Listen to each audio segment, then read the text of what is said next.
ولك الحمد أبدا أبدا.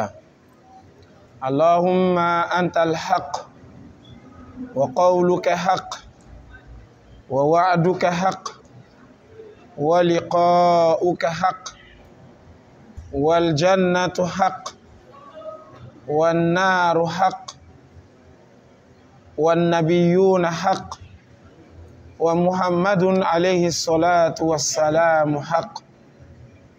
وأشهد أن لا إله إلا الله وحده لا شريك له وأشهد أن محمدا عبده ورسوله. أما بعد، سبحانك اللهم لا علم لنا إلا ما علمتنا إنك أنت العليم الحكيم. ثم أما بعد، السلام عليكم ورحمة الله وبركاته.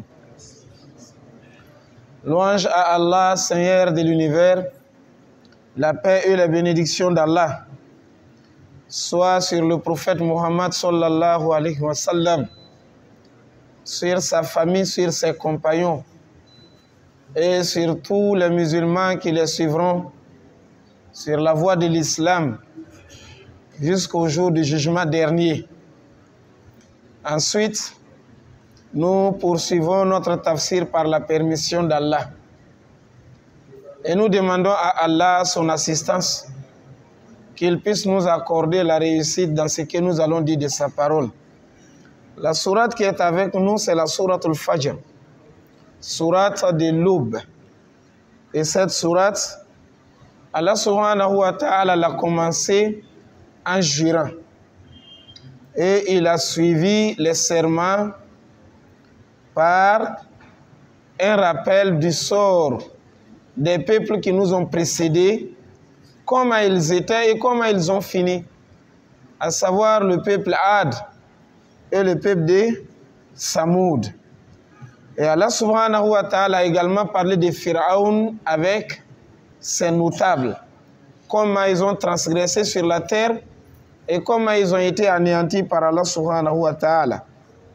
Suivi de cela, Allah il nous parle de la nature de l'être humain. Comment est l'être humain lorsqu'il a les moyens et comment il est lorsqu'il n'a pas les moyens, dans les deux situations. Et Allah subhanahu wa ta'ala, il parle également du sort, du fait de l'enfer, également du paradis. Alors la sourate, nous allons d'abord l'écouter dans sa lecture. Et ensuite, nous allons revenir sur les versets pour les interpréter un à un, cherchant la réussite auprès d'Allah subhanahu wa ta'ala. أعوذ بالله من الشيطان الرجيم بسم الله الرحمن الرحيم والفجر وليال عشر والشفع والوتر والليل إذا يسر هل في ذلك قسم لذي حجر ألم تر كيف فعل ربك بعاد إرم ذات العماد التي لم يخلق مثلها في البلاد وثمود الذين جابوا الصخر بالواد وفرعون ذي الأوتاد الذين طغوا في البلاد فأكثروا فيها الفساد فصب عليهم ربك صوت عذاب إن ربك لبالمرصاد. Alhamdulillahi Rabbil Alamin. Alors la sourate al-Fajr, comme nous avons dit, Allah l'a démarré en jurant. Et dans le principe, Allah jure par ce qu'il veut, parce que c'est lui le créateur. Il peut jurer par lui-même, Il peut jurer aussi par tout ce qu'il veut de ses créatures. Mais contrairement à un musulman, lorsqu'il veut jurer, il ne doit jurer que par Allah. Il ne doit jurer que sur la vérité et il ne doit jurer que lorsqu'il est au sérieux. Il faut remplir ces 3 conditions. Quand tu veux jurer, seulement il faut jurer par Allah. Si tu veux jurer, il faut que ça soit sur la vérité. Ne jure jamais sur le mensonge. Et il faut jurer lorsque tu es au sérieux. Il ne faut pas rester en train de jouer avec le nom d'Allah. Dans moindre des choses, tu jures. Ça, ce sont les conditions que le musulman doit remplir lorsqu'il veut jurer. Et la fois passée ici, nous avons dit que celui qui jure pour quelque chose de l'avenir, en disant par exemple, Wallahi, demain je vais te rendre visite. Voilà, il y a un empêchement, il n'a pas pu rendre visite à son ami ou à son frère. Nous avons dit que ces serments-là ne tombent pas dans l'eau. Parce que tu avais déjà dit le nom d'Allah et tu étais au sérieux. Tu voulais vraiment lui rendre visite, mais Allah a fait que tu n'as pas pu. Qu'est-ce qu'il faut faire en ce moment? On a dit ici qu'il fallait faire quoi pour réparer? Il faut réparer ces serments. Le fait de jurer par le nom d'Allah. Et la réparation est composée de 4 choses. La première, c'est quoi? Il faut nourrir 10 pauvres. Il faut habiller 10 pauvres. Hein? Nous avons 2. Qui peut compléter les 2 autres? Il faut jeûner 3 jours. Ça reste encore 1. Hein? On a dit qu'il y a 4 choses. Il faut nourrir, il faut affranchir un esclave. Voilà, donc ce sont ces 4-là. Celui qui a juré, je vais faire ça demain, ou je vais faire ça l'année prochaine. Tu as eu des problèmes avec un frère, tu lui dis, Wallahi, je ne vais plus jamais t'adresser la parole. Ou bien je ne vais plus venir chez toi à la maison. Ou bien je ne vais plus jamais manger chez toi. Mais voilà, on vient te dire, ah, ce que tu as eu à faire n'est pas bien. Toi-même, tu as regretté. Il faut parler à ton frère. Il faut lui rendre visite. Tu ne dois pas dire, ah, j'avais déjà juré, donc c'est fini. Non. Dieu même te demande ici de l'adresser la parole, de partir le voir, de manger chez lui. Mais il faut réparer le serment. Ça se répare avec l'une de ces 4 choses dont nous avons dit. Premièrement, il faut nourrir 10 pauvres. Tu vas les donner à manger. Ce qu'ils peuvent manger à leur faim, une seule fois. S'ils ont mangé, ils sont rassasiés, c'est terminé. Même si tous les 10 pauvres se trouvent dans une seule famille, ça ne dérange pas. S'ils sont aussi dispersés, tu nourris l'autre de l'autre côté, tu vas nourrir l'autre de l'autre côté, ça ne dérange pas. Ça, c'est la première réparation. Si tu ne fais pas ça, il faut habiller 10 pauvres avec des vêtements qui les permettent de prier.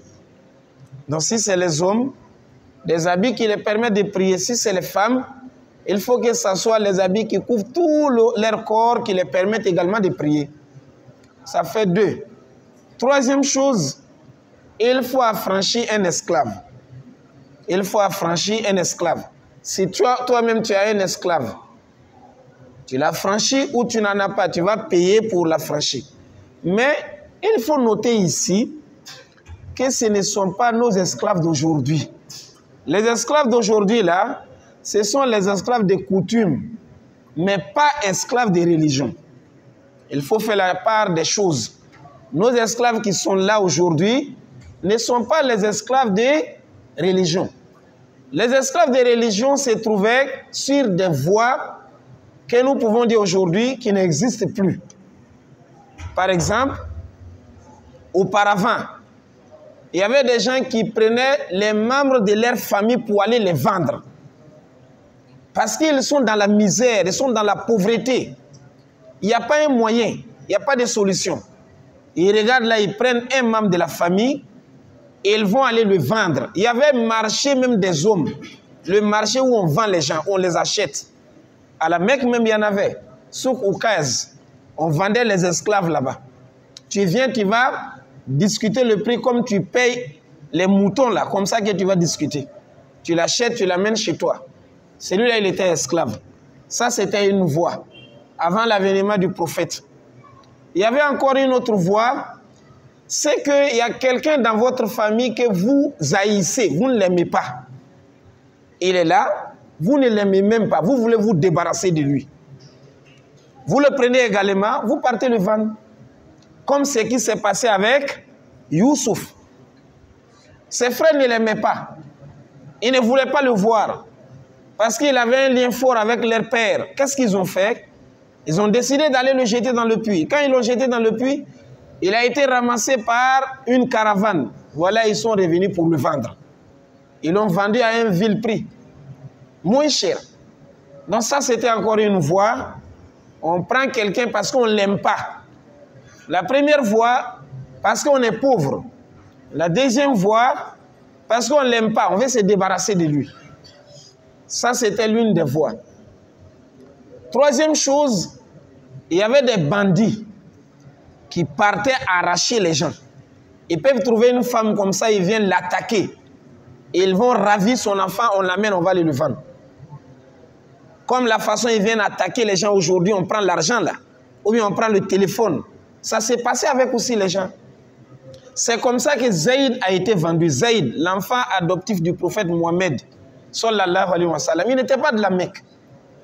Mais ce sont les braqueurs qui ont attaqué sa maman. Ils ont pris Zaïd, il avait 8 ans. Ils l'ont amené à la Mecque, ils sont venus le vendre. Les parents à Yémen, ils sont en train de chercher Zaïd alors que Zaïd, il est à la Mecque. Il y avait un homme qui s'appelait Hakim Bun Hizam. Hakim Bun Hizam. Cet homme-là, sa vie est une vie miraculeuse. Il a vécu 120 ans.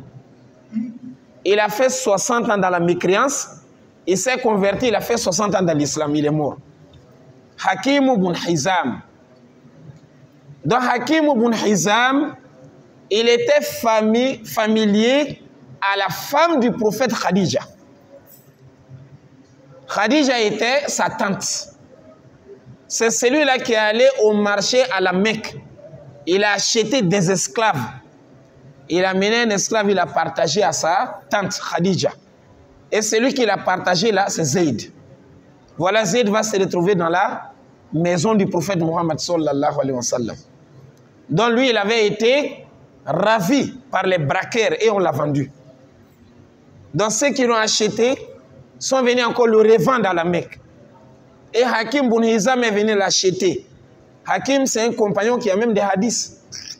Et nous avons dit, il a une vie miraculeuse. Parmi les miracles qui se trouvent dans sa vie, il est né dans la Kaaba.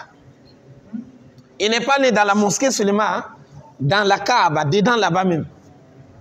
Parce qu'auparavant, la Kaaba n'était pas fermée. La Kaaba était ouverte. On peut rentrer, on peut ressortir. On faisait des besoins. Tu as quelque chose à faire, tu rentres. Sa maman était enceinte.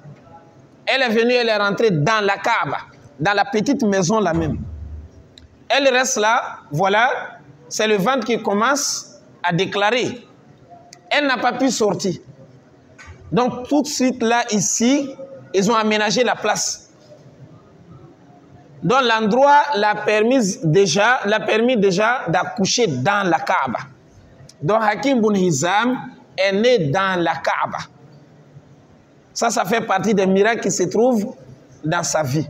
Également, nous avons dit qu'il est resté en vie pendant 120 ans. Hakim Bun Hizam, les 120 ans, 60 ans en tant que kafir, 60 ans en tant que musulman.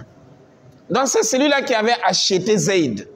Il est venu donner à sa tante, et sa tante est l'épouse du prophète Mohammed sallallahu alayhi wa sallam. Donc Zayd se retrouve maintenant dans la maison du prophète, c'est le prophète qui l'a fait grandir. Ça, c'était encore une voie.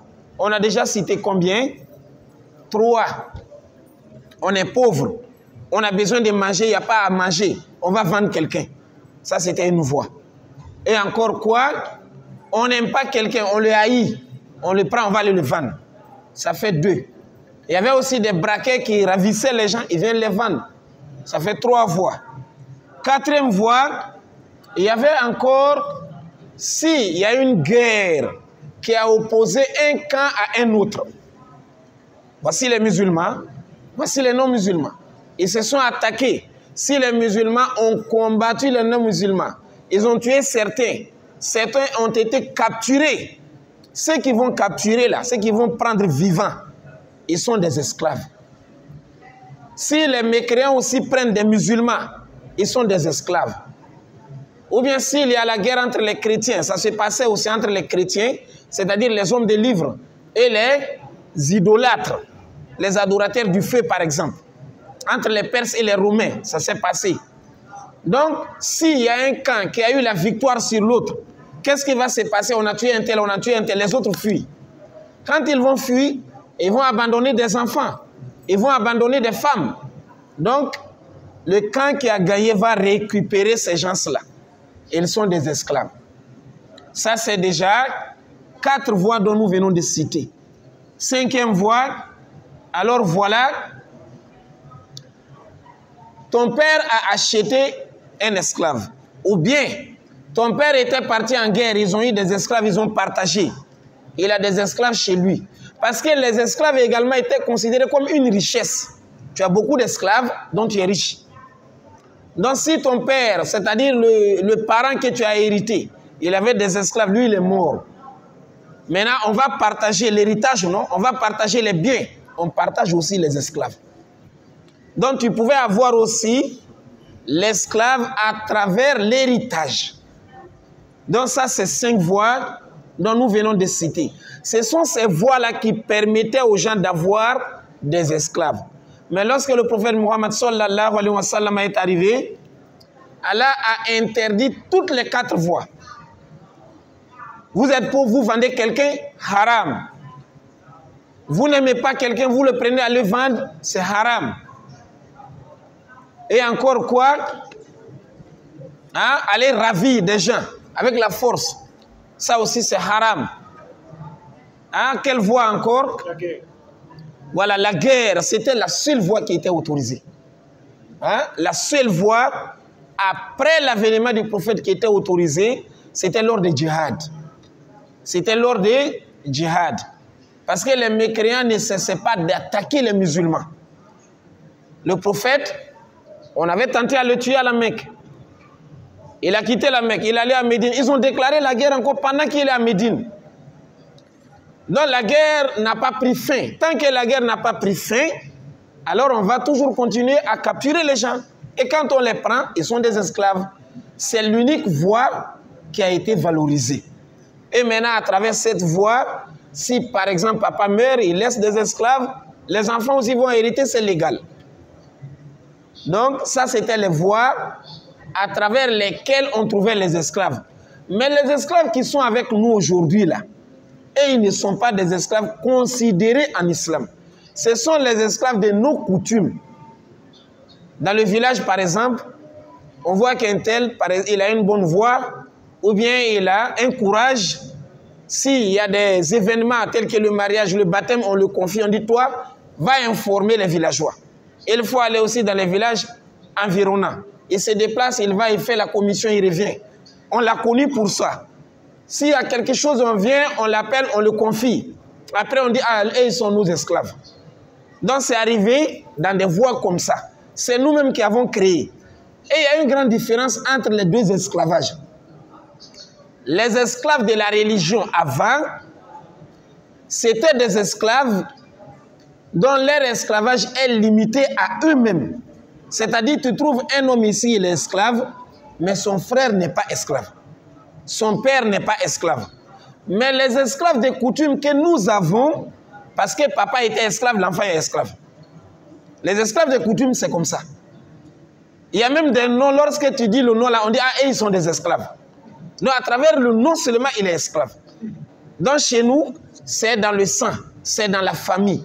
Mais les esclaves de l'islam, c'était sur la personne elle-même, lui seul, c'est tout. Les autres ne sont pas des esclaves. Donc là, il faut affranchir un esclave. À défaut de ces trois, alors pour réparer maintenant le fait de jurer, il faut jeûner 3 jours. Celui qui a juré, je vais faire ça demain.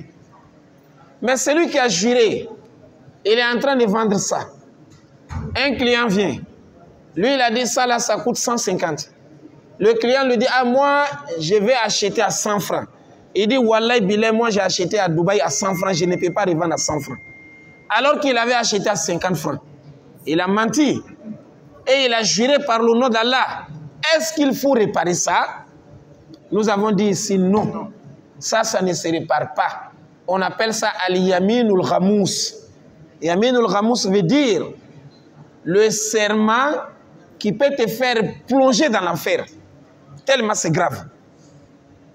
Parce que tu as juré le nom d'Allah sachant que tu es en train de mentir. Donc c'est un grand péché. Pour avoir le pardon, ce n'est pas de nourrir ou d'habiller ou de faire quoi, mais c'est de se repentir. C'est de regretter, demander le pardon d'Allah. Ce que tu as fait est grave pour être réparé. On ne peut pas réparer. Ça c'est al-yaminu al-ghamous. Donc l'autre qu'on avait dit, ça c'est yaminu al-munaqida. Maintenant il y a troisième forme. La personne a juré croyant que quelque chose était d'une façon. Et après, ça lui a apparu que non, ce n'était pas comme ça. J'avais donné l'exemple ici la fois passée. Tu as un voisin qui t'a dit, moi je voyage ce matin. Je vais au Mali ou je vais en Côte d'Ivoire. Devant toi, il a pris la valise. Vous vous êtes salué. Vous vous êtes donné les au revoir. Il allait à l'aéroport, il a manqué le vol. Mais quelqu'un est venu à son absence, le demander, toi tu dis il a voyagé. Il dit, hey, on avait rendez-vous, est-ce qu'il a voyagé? Il dit, Wallah Bilay, il a voyagé. Après midi, tu vois l'homme rentrer avec sa valise dans la maison. Il n'a pas voyagé. Parce qu'il a manqué le car. Voilà. Donc, et ils sont partis pour voyager. Et il avait dit aussi à quelqu'un qui devait voyager, lui aussi, il pense qu'il va voyager. Mais par contre, il n'a pas eu le vol, il est revenu. Donc, toi qui as juré là, Allah a dit quoi? La yu'akhidhukumullahu billaghwi fi aymanikum. Allah subhanahu wa ta'ala ne vous condamne pas pour ça. Hein, tu as juré pensant que c'était comme ça. Et après, tu as trouvé que ce n'est pas ça. Là, il n'y a pas de réparation. Allah te pardonne. Donc ça, ce sont les différentes formes pour jurer le nom d'Allah subhanahu wa ta'ala. Donc on a dit qu'Allah, il a commencé cette sourate en jurant. A'udhu billahi minash shaitanir rajim. Bismillahir rahmanir rahim. Le premier verset, Allah a dit wal fajr. Je jure par l'aube. On a parlé ici, la fois passée, de l'aube et de sa valeur. C'est un temps dont il y a 2 adorations qui sont liées à ce temps-là. La prière de Fajr. C'est à l'aube qu'on doit faire ça. Le jeûne, pour celui qui jeûne, c'est à partir de l'aube qu'il doit cesser de manger, de boire et de tout ce qui doit rompre son jeûne. Donc il y a 2 adorations qui dépendent du l'aube. Et l'aube également, c'est le moment où les anges se remplacent. Les 2 anges qui ont fait la nuit, ils repartent au ciel. Ceux qui vont venir faire la journée, et ils descendent. C'est le moment de l'aube, Al-Fajr. Dans cette prière, il est beaucoup important de l'accomplir ensemble avec les musulmans dans la mosquée, s'il n'y a pas d'empêchement. Alors Allah a juré par ce temps, Al-Fajr. وَلَيَالٍ عَشْرٍ. Walayalin ashr. Allah a dit, et je jure par les 10 nuits. Des fois, Allah, il jure par les nuits, mais il a juré aussi par les jours. Donc la raison a fait que les savants ils se sont divergés. Il a dit, il a juré par 10 nuits. Quelles sont les 10 nuits sur lesquelles Allah a juré? Donc il y a d'autres qui sont allés à dire, c'est les 10 dernières nuits du mois de Ramadan. Parce que nous connaissons la valeur de ces 10 dernières nuits. Laylatul Qadr se trouve dedans. Le Coran a été révélé dedans. Donc, il y a des savants qui sont allés à dire, Allah parle de ces 10 jours-là, de ces 10 nuits-là. Mais, par contre, il y a un autre groupe qui dit non. Walayalin ash. Allah est en train de parler des 10 premiers jours du mois de Zulhijjah, le mois de pèlerinage. Parce que les jours, il n'y a pas des jours qui sont meilleurs que les 10 premiers jours du mois de Zul Hijjah. Mais les nuits, il n'y a pas de nuits qui sont plus valeureuses que les 10 dernières nuits du mois de Ramadan.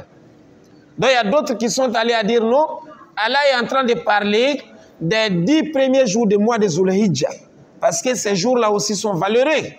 Il y a Arafat dedans. Il y a aussi le jour de la fête de Tabaski dedans. C'est ce jour-là qu'on doit immoler la bête qui est une adoration. Donc, les savants se sont divergés au sujet des 10 nuits dont Allah parle ici. Mais peu importe, Allah a juré par 10 nuits ou 10 jours dans le verset dont nous venons de lire. Washafi'i, Allah a dit, je jure par le nombre pair. Tout ce qui est 2-2. Femme, garçon. Nuit, jour. Soleil, la lune. La lumière, l'obscurité. Le haut, le bas. Shaf. Tout ce qui est 2-2-2-2. Allah a dit, je jure par ça. Et jure par ce qu'il veut. Wal watr.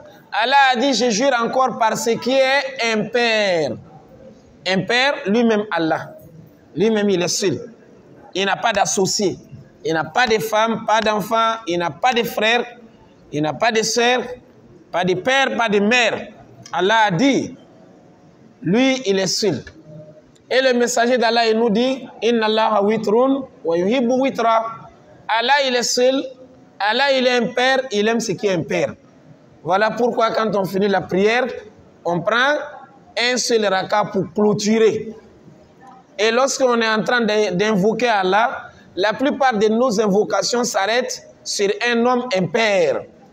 Donc Allah a dit, il a juré par ce qui est pair et par ce qui est impair.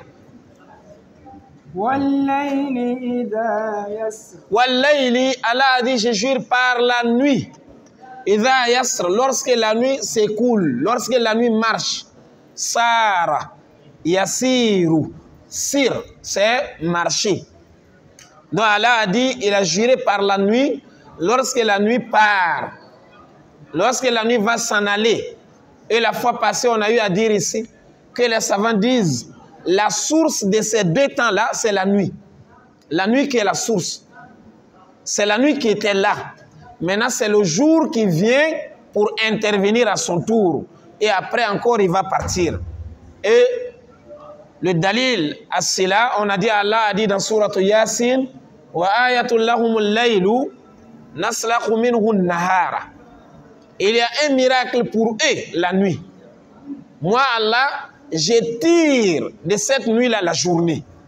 Donc, ça veut dire que c'est la journée qui intervient après. Donc, Allah, il a juré par la nuit, lorsque la nuit s'écoule. هل في ذلك قسم لذي حجر Hal fi dhalika, est-ce qu'il y en a en cela? Est-ce qu'il y a en cela? Qasamun, cette façon de jurer, lidhi hijr, pour les doués d'intelligence. Pour les gens qui sont intelligents. Lorsqu'Allah a juré par ça, il a juré par ça, il a juré encore par ça. Et il jure. Pourquoi Allah a juré? Il veut nous confirmer que vraiment, vous allez mourir.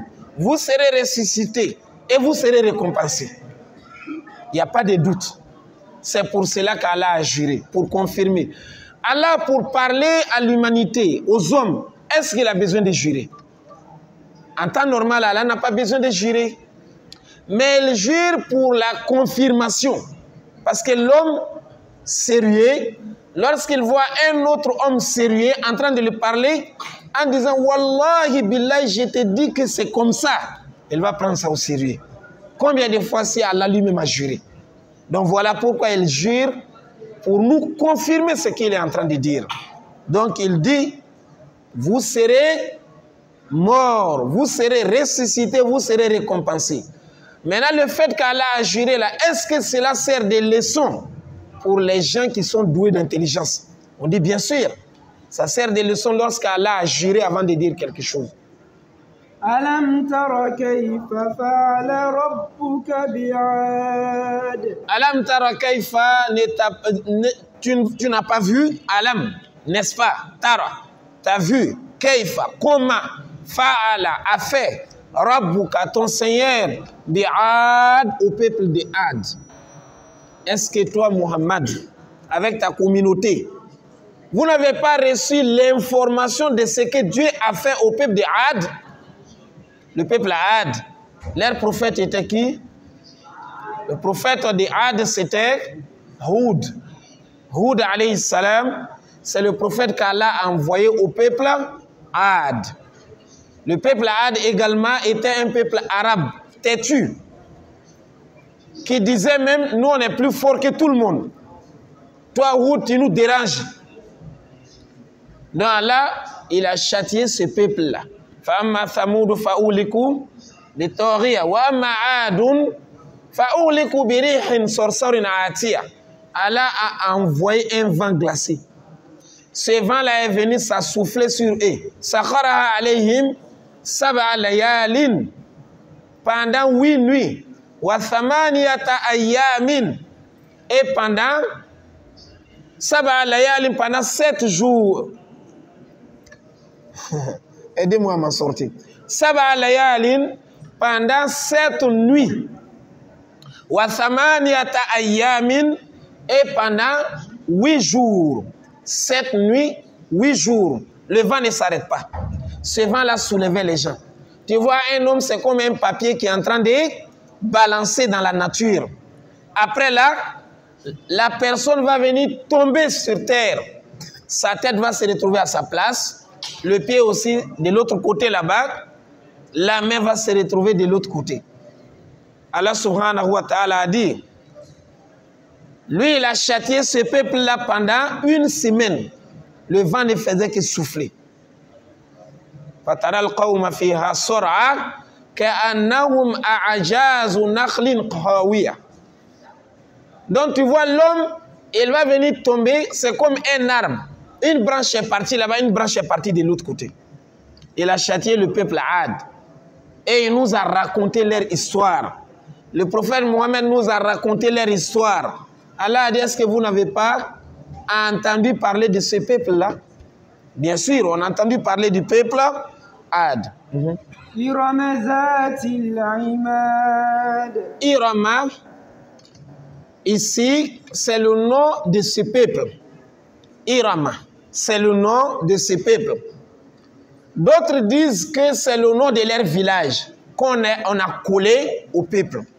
D'autres disent non, c'est pas le nom du village, mais c'est le nom de leur grand-père, Irama.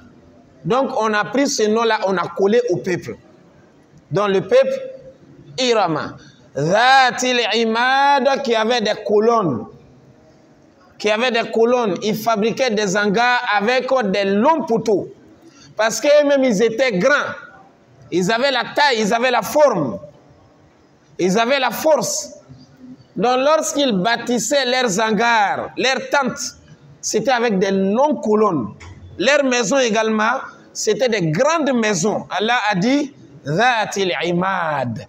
التي لم يخلق مثلها في البلاد. Allati, des colonnes, des maisons, des hangars, des tentes. Lam yukhlaq mithluha, dont Allah n'a jamais créé des colonnes semblables à celles-là fil bilad, dans aucune cité. Ça n'existait pas. Dans un autre pays ou dans une ville là-bas, on dit voilà, leur maison là, sa qualité se trouve de l'autre côté. Ça n'existait pas. Lam yukhlaq mithluha fil bilad. Tellement Allah leur a doté de son bienfait. وثمود الذين جابوا الصخر بالواد. Wathamouda, également le peuple Samoud. Samoud, qui était leur prophète? Salih. Voilà. Le prophète Salih, c'était le prophète envoyé au peuple de Samoud. Et on a dit que c'est le prophète Salih qui a fait sortir un miracle qui était quoi? La chamelle. Hein? Il a fait sortir une chamelle à leur demande pour qu'ils puissent croire. Mais ils n'ont pas cru, ils ont tué la chamelle. Hein? Voilà, la chamelle est sortie de la montagne qui n'avait pas de père ni une mère. Donc c'est cette question-là on prend pour piéger les enfants souvent en disant Il y a un animal de l'histoire qui n'avait pas de père ni de mère. Quel est cet animal? C'est la chamelle de Solih. Donc Solih a fait sortir cet animal-là, mais le peuple Samoud n'a pas cru. Et le peuple encore a tué la chamelle que Solih a fait sortir de la montagne. Samoud alladhina, Allah a dit le peuple de Samoud, alladhina c'est Jabu Sokhra, qui était en train de tailler des pierres. Jabu, Al-Jaibu, en arabe ça veut dire la poche. Al-Jaibu, c'est la poche. Jabu, c'est troué. Parce que la poche, c'est un trou. Donc, Jabu, ils étaient en train de trouer à Sokhra les pierres d'El-Wad dans la vallée. Donc, où ils habitaient, il y avait de grandes montagnes. Et les montagnes-là étaient en pierre. Dieu leur a donné de l'intelligence. Au lieu de fabriquer des briques, au lieu d'aller chercher des bois, au lieu de payer des fers, ils viennent là, ils regardent la montagne en pierre, ils vont tailler la montagne. Ils vont trouver ça, sortir des maisons, chambre, salon, 2 chambres, salon, 3 chambres, salon, les appartements. Ils font l'étage avec ces montagnes qui sont en pierre là, Jabu Sokhra Bilwad. Tellement Allah leur a donné l'intelligence. Donc Allah a dit là où ils vivaient, à la vallée, ils taillaient les montagnes pour en faire leur maison. Mais c'est des montagnes en pierre. Et ça durait. Allah leur donnait de longues vies, mais ils passaient toute leur vie dans ces montagnes-là, parce que c'était durable.